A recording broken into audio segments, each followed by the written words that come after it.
मित्रों, अभी social media में बहुत न्यूज़ चल रही है कि लड़की ने अपने हस्बैंड का खून कर दिया और अपने बॉयफ्रेंड के साथ मिलके खून कर दिया। कभी कभी कभी फुआ के साथ मिलके प्लान करके उनका मर्डर कर दिया अपने पति का, या तो किसी फ्रेंड लोगों के साथ मिलके अपने पति का मर्डर कर दिया। तो ये जानना ज़रूरी है कि ऐसा क्यों और ऐसी परिस्थिति क्यों सर्जन होती है कि कोई लड़की शादी भी करती है और उसके बाद मर्डर भी कर देती है और कहती है कि मुझे दूसरे के साथ रहना था इसलिए मैंने मर्डर कर दिया, या तो मैंने उसके साथ नहीं रह पाई और ये ज़बरदस्ती माँ बाप ने शादी करवा दी। तो ये जानना ज़रूरी है कि इसमें रोल वो बच्चे का अपब्रिंगिंग का बहुत रहता है, एनवायरनमेंट का, चाइल्डहुड का। मतलब वो बच्चे के साथ उनके माँ बाप का कैसा रिलेशन, अगर वो लड़की है तो उनका माँ के साथ कैसा क्लोज रिलेशन था, कैसा उनका पर्सनालिटी डेवलपमेंट करवाया है, कैसे उनका नर्चरिंग किया हुआ है, कैसे उसके कॉन्फिडेंस बनाया कि नहीं बनाया, कैसे उनको हुप और प्रेम दिए कि नहीं, वो बच्चे को अपना इमोशन एक्सप्रेस करने का एक मौका मिला था कि नहीं दिया, या इमोशनल एब्यूज़ किया है, नेगलेक्ट किया है। मतलब कैसे, जैसे कि बच्चा कभी बोलता है कि मम्मी मुझे ये चाहिए, ये कहे चाहिए, या तो मुझे यहाँ पे जाना है, तो मम्मी उस चीज़ का महत्व ही नहीं देती या तो वो चीज़ का ध्यान नहीं देती।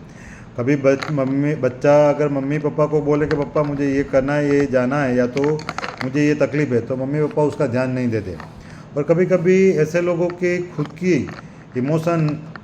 अनस्टेबल रहते हैं जिसके कारण उनका भी झगड़ा रहता है। और कभी कभी ऐसा है कि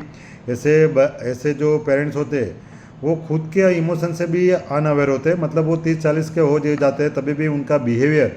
एक इम्पल्सिव, आवेशिक और इमेच्योर जो बोलते हैं वैसा रहता है। जो जिन लोगों को बाहर के लोगों से वैलिडेशन चाहिए, हमेशा वाह चाहिए, उनकी खुशामद होनी चाहिए, या तो उनको कोई ना कोई हमेशा सिंपैथी दिखाए, वैसा एक्सटर्नल सिंपैथी, क्योंकि वो खुद पे कॉन्फिडेंस नहीं रखते। और ऐसे लोग 30-40 की उम्र में भी कभी कभी अपने पति या पत्नी पे डिपेंडेंट होते, तो या तो अपने माँ या बाप पे डिपेंडेंट रहते हैं और ख़ुद का एक अलग से हेल्दी व्यक्तित्व नहीं बना पाते।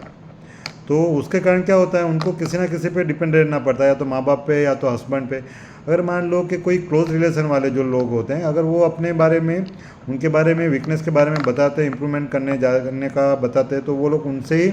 झगड़ा और दुश्मनी मोड़ लेते हैं। और जो लोग उनके साथ में रह के उनका भी यूज़ करते हैं रिलेशन में, तो फिर उनको दिक्कत नहीं होती। तो वो एक दूसरे का बोलते हैं ना कि जैसे कि एक दूसरे का को डिपेंडेंस बन जाते हैं। तो वो लोग किसी इंसान के नहीं सोचते। अगर मान लो कि हस्बैंड और वाइफ के रिलेशन में ऐसे को डिपेंडेंसी रह गई कि जिसके वाइफ भी इमोशनली इमेच्योर है, इतना स्टेबल नहीं है, और हस्बैंड भी इमोशनल डिपेंडेंट है, तो वो दोनों साथ में रहेंगे। जब तक साथ में रहेंगे तब तक वो तीसरे किसी लोगों के बारे में इतना ज़्यादा नहीं सोचेंगे। अगर मान लो कि लड़का अपने माँ से जुड़ा है, इमोशनली डिपेंडेंट है, और माँ ने कभी उनको मैच्योर ही नहीं होने दिया, तो वो लड़का पुरुष बनने के बाद, शादी के बाद, अपने वाइफ का इतना ध्यान नहीं रख पाएगा। और इससे उल्टा अगर मान लो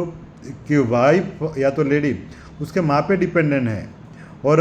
या तो बाप से नेगलेक्ट हुई है, या तो बाप से नफरत करते हो मम्मी पापा के झगड़े कारण, तो वैसे लड़की माँ पे डिपेंडेंट रहेगी। और ऐसी जो डिपेंडेंट रहती है वो अपने पति या तो अपने ससुराल या अपने घर को सेटल नहीं कर पाती। उनका हमेशा झगड़ा रहता है, उनको हमेशा अधूरापन लगता है, उनको हमेशा खालीपन लगता है। उनके वहाँ पे हाजिर होने के बाद भी फैमिली में वो एक मैकेनिकल वर्क करते रहते हैं, खाना बनाना होता है, काम करना होता है घर का, पर इमोशनली किसी और के साथ कनेक्ट नहीं हो पाते, क्योंकि उनको कभी दूसरे लोगों के साथ कनेक्ट करने की जो ट्रस्ट और इमोशनल बॉन्डेड डेवलप होना चाहिए बराबर, तो वो डेवलप होने का सिखाया ही नहीं गया होता और हमेशा एक डर में रखा होता है। तो वो किसी और के साथ इमोशनली कनेक्ट नहीं हो पाते। वो सिर्फ इमोशनली जो प्रेज़ करते हैं, वैलिडेट करते हैं उनके इमोशन को, उनके लिए वो अट्रैक्ट होते हैं, उनको वो अपना सोर्स ऑफ सप्लाई बना देते हैं। उनको ऐसा लगता है कि यही इंसान है जो हमें समझता है, भले ने बाद में वो उनका मिसयूज़ करे, कभी नेगलेक्ट कर दे बराबर, और बाद में उनको दिक्कत हो तो उनको पता भी ना चले, वैसे छोड़ दे, या तो वो उनको हमेशा अपने पे ही डिपेंड रखे, जिससे वो इंसान की खुद की आइडेंटिटी ना बने, खुद के कोई रिलेटिव या तो खुद के कोई रिलेशन ना बने, अपनी कैरियर ना बन पाए, ना स्टडी कर पाए, या तो स्टडी छूट जाती है। फिर ऐसे लोग जो होते हैं, ऐसे जो फीमेल होते हैं, वो पास ऑन करते हैं अपने मदर से या तो फादर से जो ट्रॉमा मिलता है, जो इमोशनल नेगलेक्ट मिलते हैं, इमोशनल एब्यूज़ होते हैं, वो एक पास ऑन होता है। तो शादी करने के बाद वो अपने हस्बैंड या वाइफ में वो पास ऑन करते हैं या तो अपने बच्चों में पास ऑन करते हैं। और मान लो कि कभी कभी ऐसा होता है कि सामने वाला इंसान इस बात को समझ पाता है या और साथ में नहीं देता या तो उस चीज़ का अपोज करता है, तो दिक्कत क्या होती है, वो वहाँ पे विलन या तो उनके लिए नफरत बन जाता है। अब इसमें क्या होता है कि ऐसे लोग वो हमेशा अपने सोर्स अलग अलग रखते हैं, ये नहीं तो दूसरा हस्बैंड नहीं है तो बॉयफ्रेंड है, बॉयफ्रेंड नहीं है तो दूसरा हस्बैंड किसी को अपने ढूंढ लेंगे, शादी कर लेंगे, या तो फिर उनके मम्मी होती है या तो उनके पापा होते हैं, कोई ना कोई उनको सोर्स ऑफ सप्लाई रहता है। जिससे क्या होता है, वो किसी एक को टारगेट बनाते हैं और दूसरे का साथ ले लेते हैं और दूसरे को छोड़ देते हैं, फिर तीसरे को पकड़ते हैं और किसी को, और जो सोर्स होता है उनका वो एक दूसरे की हेल्प करते वैसा रहता है। और इसमें कभी कभी जो इनोसेंट लोग होते हैं उनकी कभी कभी मर्डर हो जाता है, उनकी लाइफ बिगड़ जाती है और कभी कभी बच्चों को भी लाइफ बिगड़ जाती है। अभी रिसेंटली मैंने एक गुज्जू रोग करके शायद न्यूज़ में है सोशल मीडिया पे, मैंने उसमें सुना कि एक लड़की, छोटी साल की 21 या 22 साल की लड़की ने शादी करने के बाद अपने फुआ के साथ संबंध थे, उसके कारण उनके हस्बैंड का मर्डर कर डाला। किसी को ऑर्डर दे के गोली शूट करवा दिया, वैसा था इंडिया में कोई स्टेट में। तो ये बात सोचने वाली है कि कोई भी 22 साल की लड़की 50-60 साल के अपने रिलेटिव के साथ अटैक होती है तो उनका रीज़न ये होता है कि उनके चाइल्डहुड में उनको पेरेंट्स की ओर से, मदर और फादर का रिलेशन अगर अच्छा ना हुआ हो और उनमें कभी ट्रस्ट और बॉन्ड डेवलप ही नहीं हुआ हो, बराबर, तो ये दिक्कत होती है। कभी कभी ऐसा होता है कि मदर का बिहेवियर भी इतना वियर्ड या तो इतना इम्पल्सिव होता है, बराबर, तो अपने फादर को वो बहुत जेलेसी, ट्रॉमा या तो उनके साथ फाइट करती हो, उनको पेन देती हो और उनको इमोशनल नेगलेक्ट करती हो। तो छोटी बच्ची जब होती है, जो फीमेल अभी बड़ी हुई है, वो जो जब छोटी होती है तो वो पापा की हालत नहीं देख सकती, तो वो हमेशा सोचती है कि ऐसा तो मुझे नहीं करना है, अपनी मम्मी की तरह मुझे नहीं बनना है जो मेरे पापा को इतना पेन देता है। और कभी कभी उसको इनर में ऐसा होता है कि मैं ऐसा नहीं करूँगी, मैं जब भी किसी के साथ होंगी तो मैं उनको ऐसा मम्मी की तरह बिहेव नहीं करूँगी और बहुत प्यार से रखूँगी। तो ऐसे लोग अपने फादर फिगर के कारण बड़े लोगों के साथ अट्रैक्ट हो जाते हैं और उनको ऐसा लगता है जो फादर से प्रेम नहीं मिला वो ऐसे दूसरे किसी व्यक्ति जो बड़े एज के होते हैं उनके साथ अट्रैक्ट होते हैं और उनसे वो पाने की अंदर से ख्वाहिश रखते हैं। जो फादर से जो उनको खूब प्रेम मिलना चाहिए छोटी एज में, वो जो नहीं मिला होता, मदर और फादर के झगड़े के कारण, या तो मदर के भी रिलेशन बहुत टॉक्सिक हो, मदर का नेचर बहुत टॉक्सिक हो, फादर हमेशा इग्नोर होते हो, तब भी होता है। और कभी कभी ऐसा होता है कि फादर का नेचर में टाइम ना हो, फादर कोई अल्कोहल या तो कोई एडिक्टेड हो और बच्चों का ध्यान ना दे पा रहे हो, बराबर, और छोटे बच्चे जब हो तब वो एक्सपेक्ट रखते हो कि फादर भी हमें थोड़ा ध्यान रखे, समय दे, वो ना हो पाए हो, तब ऐसा होता है। तो अगर ये चीज़ रोकनी है तो बच्चों पे एलिगेशन करने की जगह पे, यंगस्टर और टीनेजर को एलिगेशन करने की जगह पे माँ बाप को समझना बहुत ज़रूरी है कि आप अपने बच्चे को किस तरह अपब्रिंगिंग कर रहे हो। ज़्यादातर समाज में लोग बड़े लोगों की खूबियाँ और खूबियाँ सब बताते हैं, खामियाँ छुपाते हैं। अगर आप बड़े हो, आप पेरेंट हो, तो आपकी गलती कोई नहीं दिखाएगा, मुंह पे आपको कोई नहीं कहेगा, मगर इसका ये मतलब नहीं है कि लोगों को वो चीज़ दिखाई नहीं देती। मगर किसी लोगों को और लोगों को इतनी ज़्यादा उस चीज़ से कोई लेना देना नहीं होता कि आपको सुधारे और आपको बताए, मगर इसकी इम्पेक्ट आपके बच्चों पे तो ज़रूर होती है, आपकी लाइफ में भी बहुत होती है, मगर लोग वो चीज़ समझ नहीं पाते। लोगों को लगता है कि हम अपनी तरह जी रहे हैं, हमें कोई दिक्कत नहीं है। तो अगर आप अच्छी तरह जी रहे हो तो आपको सोचना चाहिए कि आपको बच्चों को या आपको क्यों दिक्कत हो रही है। कभी कभी सिर्फ आपके कारण नहीं होती, कभी आपके पार्टनर में भी दिक्कत होती है, तब भी ये होता है। अगर जो मान लो कि आपके पार्टनर, जो पति हो या पत्नी, उसमें ये दिक्कत है, तो ये दिक्कत चाइल्डहुड ट्रॉमा या तो चाइल्डहुड नेगलेक्ट से ही होती है, जिससे आप किसी पे एक्सटर्नल व्यक्ति पे डिपेंडेंट हो जाते हो इमोशनली, जिससे आपको कांस्टेंट इमोशनल वेंटिलेशन चाहिए, इमोशनल सपोर्ट चाहिए। आप अब कभी अकेले नहीं रह सकते, या तो आप किसी के साथ क्लोजनेस आ रहे हो तो आपको ही बेचैनी हो जाती है, तकलीफ होती है, बराबर है, और आप किसी के साथ लगाव फील नहीं कर पाते, आप हमेशा अकेले फील करते हो। या तो ऐसा होता है कि आप किसी के साथ जुड़ते हो, फिर बाद में उसके साथ रिलेशन टूट जाता है, तो फिर आपको अपना चाइल्डहुड कैसे बीता है, आपके मदर फादर के साथ कैसे रिलेशन है, वो भी आपको देखने चाहिए। अगर आप अपने आप को पहले इम्प्रूव करोगे तो पॉसिबल है आपके बच्चों में ये चीज़ ट्रांसफ़र नहीं होगी। दूसरे के बच्चे जो अभी जो ये करते हैं तो वो रिएक्शन है, लोगों को रिएक्शन दिखता है, उसके पीछे के रीज़न नहीं दिखते।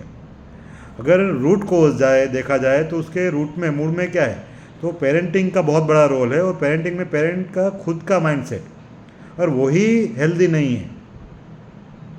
तो आप कैसे करोगे? अगर आप पेरेंट हो और आपका माइंड में आपके बच्चे को दिक्कत हो तो आपको खुद का इवैल्यूएशन करवाना चाहिए, आपके अपने पार्टनर के साथ दोनों का इवैल्यूएशन करवाना चाहिए और दोनों का काउंसलिंग के लिए ट्रीटमेंट करवानी चाहिए। और अगर आपको वैसा है तो आपका अपना चाइल्डहुड और अपने पेरेंट्स के बारे में भी सोचना चाहिए।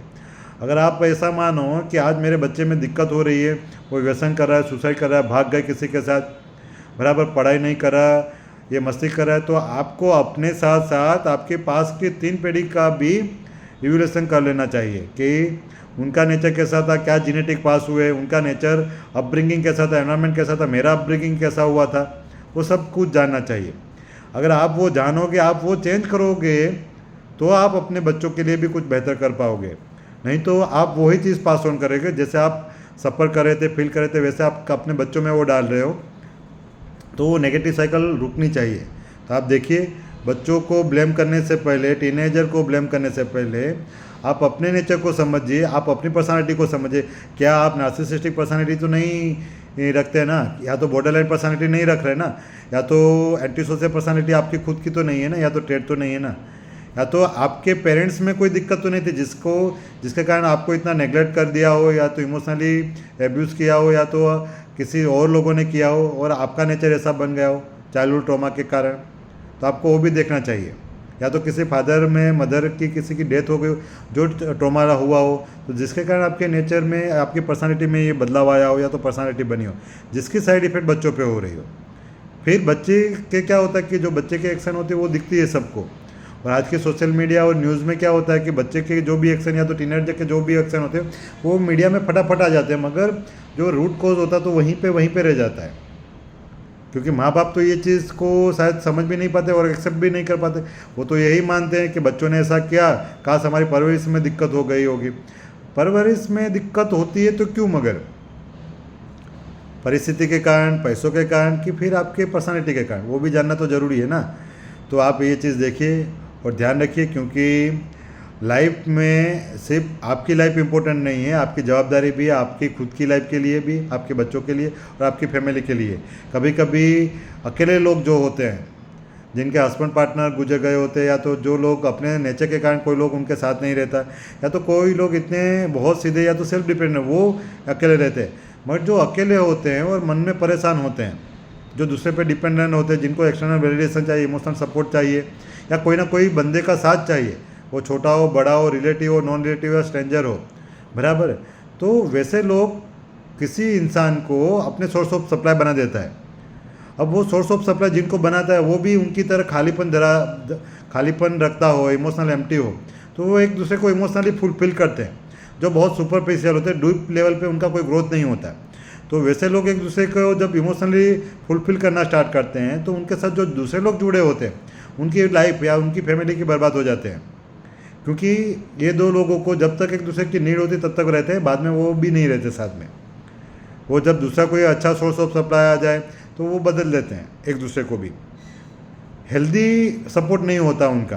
तो ये दिक्कत रहती है। मगर उनके साथ जो जुड़े हुए लोगों की भी बहुत दिक्कत होती है। इसलिए ज़्यादातर आप देखते होंगे कि ऐसे जो खालीपन रखते हैं इमोशनली, वैसे बच्चे या टीनेजर कहीं भाग जाते हैं, शादी कर लेते हैं, फिर 2-3 साल के बाद वो भी अलग हो जाते हैं, किसी और को पकड़ते हैं, फिर ऐसी साइकिल चलती ही रहती है। क्योंकि उनका इमोशनल जो एम्प्टीनेस रहता है, खालीपन रहता है, वो पेरेंट्स से या तो घर से जुड़ा होता है, बाहर की दुनिया से नहीं जुड़ा होता। और वही चीज़ अगर इमोशनली फुलफिल हो तो कोई भी लड़का किसी लड़की के साथ अटैक हुआ होगा तो वो समझेगा, वो फील करेगा, वो बताएगा, वो कभी भागेगा नहीं। लड़की भी वो भागेगी नहीं, या तो किसी के साथ जुड़ नहीं जाएगी। जो आज बातें छोटे छोटे बच्चे के रिलेशन में बॉयफ्रेंड गर्लफ्रेंड में पढ़ते हैं, वो नहीं होगा वैसा, क्योंकि वो इमोशनली स्टेबल है, वो फुलफिल है। उनकी फीलिंग के लिए उनको दूसरे के पास जाना नहीं होता। आप एक एग्जाम्पल से समझो, अगर आपका पेट भरा हो घर से अच्छी तरह खाना खा के, तो बाहर जाके आप कहीं रेस्टोरेंट में खाने के लिए नहीं जाओगे, या तो पाव भाजी या वड़ा पाव या तो ऐसा भी खाने नहीं जाओगे आप, क्योंकि आप सेटिस्फाई हो, आपका पेट भरा हुआ है। वैसे माइंड का भी इमोशन, अगर माइंड भी इमोशन से घर से ही भरा हुआ होता है, तो वैसे बच्चे बाहर की दुनिया में लोगों से इन्फ्लुएंस या तो अटैक नहीं होंगे। हाँ, उनको जिनके साथ अगर उनका ऐसा लगता है कि माइंड उनका सेट हो रहा है, जिनके साथ सोशली, इमोशनली और फिजिकली और अपने कहे कि साइकोलॉजिकली जुड़ रहे तो वो फैमिली में बताएंगे, वो भागेंगे नहीं, किसी का मर्डर नहीं करेंगे, अल्कोहल पे डिपेंडेंट नहीं बनेंगे, या तो किसी व्यक्ति पे डिपेंडेंट नहीं बनेंगे। लोग ऐसा मानते हैं कि आज के बच्चे सेक्सुअल डिज़ायर के लिए करते, तो नहीं, सेक्सुअल डिज़ायर तो बायोलॉजिकल चेंज है, वो रिप्रोडक्शन के लिए बाय नेचर दी गई है फीमेल में और मेल में। मगर सोशली जो होता है या इमोशनली जो होता है, तो हम सिर्फ सोशली और सोचते हैं, लीगली सोचते हैं, मगर इमोशनली और साइकोलॉजिकली एस्पेक्ट नहीं सोचते। अगर आपका हेल्दी रिलेशन बना, जिसके साथ आपकी शादी हुई, आप उसके साथ सेटिस्फाई हो, आप अपने पेरेंट्स से सेटिस्फाई हो, तो आप कभी माँ बाप को भी नहीं छोड़ोगे और अपने पार्टनर को भी नहीं छोड़ोगे। मगर आप कहीं एक जगह पे खाली हो तो आप दूसरी जगह पे भी वो खालीपन महसूस करोगे, और पहले वाले का फिल करने के लिए वहाँ पे भागोगे और यहाँ पे भी भागोगे, और कहीं पे भी आप सेट नहीं हो पाओगे, क्योंकि आप इमोशनली तब भी अनस्टेबल हो और आपको हमेशा गिल्ट रहेगा कि मैंने ये नहीं किया वैसा। तो आप तभी डिसीजन नहीं ले पाओगे और सोशली आपके डिसीजन गलत होंगे। और दूसरी बात है कि आप ऐसा मानोगे कि मैं हेल्प कर रहा हूँ या तो कर रही हूँ, तो वो भी एक इम्प्रॉपर अपनी सोच और थॉट परसेप्शन रहता है। तो माँ बाप को रिक्वेस्ट है कि अपनी नबलाई या तो अपनी वीकनेस को इम्प्रूव करो, और वो इम्प्रूव करने के बाद आपके बच्चे में वो हेल्दी आप हैबिट डालो, हेल्दी इमोशन डालो, हेल्दी सेफ्टी डालो, प्रेम डालो, होप डालो, जिससे वो बाहर की दुनिया में जाके भी एक सेटिस्फाई और स्टेबल इंसान रहे इमोशनली। और जो बंदा इमोशनली स्टेबल रहेगा तो वो किसी के साथ चीट भी नहीं करेगा और खुद किसी से धोखा नहीं खाएगा, या तो किसी के साथ गलत भी नहीं करेगा। धन्यवाद।